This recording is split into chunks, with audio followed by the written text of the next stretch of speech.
అందరు కూడా ప్రత్యేకమైనటువంటి వందనాలండి.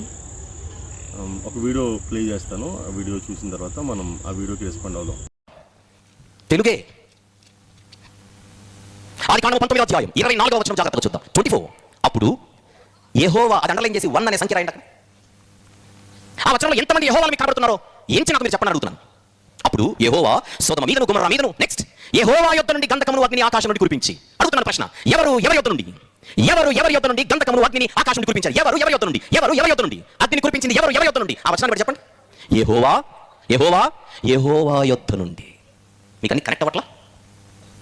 ఆమోసు గ్రంథంలో ఏమైతే చూసామో అదే కరెక్ట్ ఇక్కడ మ్యాచ్ అవ్వట్లా? చూసారు కదండి వీడియోలో బ్రదర్ గారు, అన్నయ్య గారు ఆమోస్ గ్రంథం 4వ అధ్యాయము 10, 11 ఆ వచనాల్లో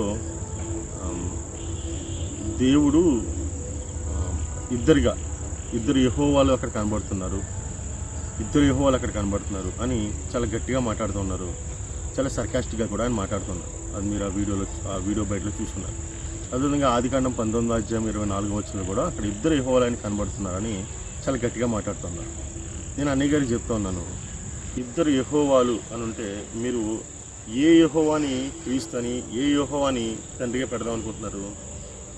యెహోవా అనేది వర్డ్ అని, దేవుడు అనేది ఆయన కార్యానికి పెట్టుకునే పేరని, ఆయన కార్యాన్ని వివరించేటప్పుడు దేవుడు అని మాట్లాడతాడని, ఆ దేవుడు అనే పదానికి హీబ్రూలో ఎలోహిం అని, యెహోవా అనే పదాన్ని యాహోవా అన్న, యెహ్వే అన్న అనే వర్డ్స్ యూజ్ చేస్తారని, ఇది నామానికి సంబంధించింది, అది కార్యానికి సంబంధించినటువంటి టైటిల్ అని తెలియదా సార్ మీకు?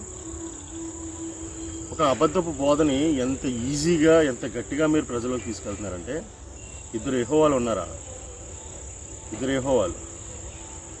మరి మలాకి గ్రంథం 2వ అధ్యాయం 10వ వచనంలో ఒక దేవుడి వల్లే మనం సృజించబడ్డాము, ఒకే దేవుడే మనం సృజించాడని ఎందుకు మాట్లాడుతున్నాడు? ఆ ఒక దేవుడు ఎవరు? యేసుక్రీస్తు వారు తన యొక్క లాస్ట్ ప్రేయర్లో యోహాను సువార్త 17వ అధ్యాయము 3వ వచనంలో ఆయన స్వయంగా మాట్లాడుతున్నాడు, అద్వితీయ సత్యదేవుడు అయినటువంటి నిన్ను అని, you are the only true God అంటాడు ఆయన.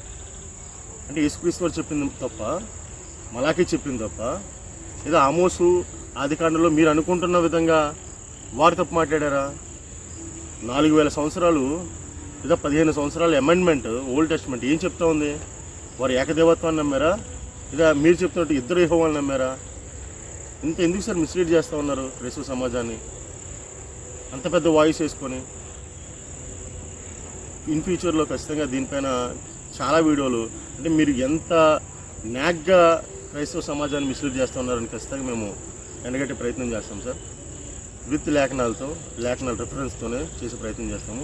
ఖచ్చితంగా మీరు దీనికి జవాబు చెప్పాలి కదా సార్ క్రైస్తవ సమాజానికి. వింటున్న ప్రతి ఒక్క సహోదరులు కూడా ఇద్దరు యెహోవాలనే అబద్ధపు బోధ, హెరసీ, అది అబద్ధపు బోధ. దాన్ని ఖచ్చితంగా ప్రతి ఒక్క సహోదరి కూడా లేఖనాల ఆధారంతో సత్యాన్ని తెలుసుకోవాలని మనందరూ కూడా ప్రేమపూర్వకంగా హెచ్చరిస్తూ నేను హెచ్చరించుకుంటూ ముగిస్తూ ఉన్నాను. శ్రద్ధగా మీ అందరూ కూడా ప్రభునామంలో వందనాలండి.